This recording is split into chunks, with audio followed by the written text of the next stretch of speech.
Akakiiko singa kalemererwa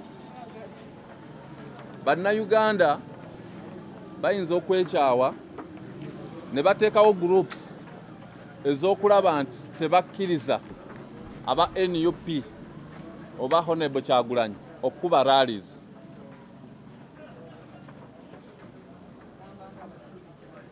Ffe ng'aba security tugenda kukola ogwaffe. Tetugenda kukkiriza rallies mu Kawempe division. Tetugenda kukkiriza nkuŋŋaana mu Kawempe division. Bwe ziba nga zisuuka abantu bameka bibiri. Era President Museveni akiraze mu lwatu nti kisoboka okuyita meetings ez'abantu ebimeka ebibiri. Naye nga ffenna tukimanyi nti alina obusobozi. Abantu bamwagala. Edda yali ayita rallies abantu ne bajjula. Naye takikola lwa nsonga afaayo ku bulamu bwa bannayuganda.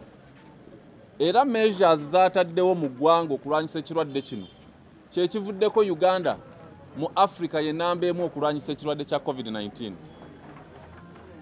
Naye kati ssaawa zino tulina bannabyabufuzi abatayagala kumanya oba ofudde oba kibo kye baagala kuwangula kaki kalulu.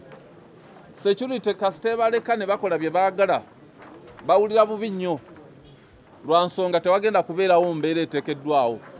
Baagala nnyo okusoomooza poliisi okugiprovokinga okulaba nti poliisi bagikozesa ensobi.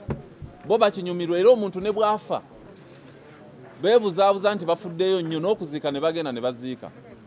Naye bakinyumirwa nnyo lwa nsonga balowooza embeera eyinza okubeerawo ne bazimbira okwo ne batwala obukulembeze. Naye tulowooza nti oyinza okunoonya akalulu nga tokoze violence era n'okawangula. Era bangi bakikoze. Joe Biden Abamerika baakamaliza okulonda. Teyayise rallies, teyayise nkuŋŋaana, naye akalulu yakawangudde. Naye ate munne Ronald Trump agamba nti corona n'ebirala nga tabikkiririzaamu. Akalulu yakagudde. So n'olw'ensonga eyo bakadde baffe abeesimbyewo temutulaba bubi, nze nkola mulimo gwange. Ndina obuvunaanyizibwa ng'akulira security mu Kawempe okulaba nti bannakawempe basigala balamu.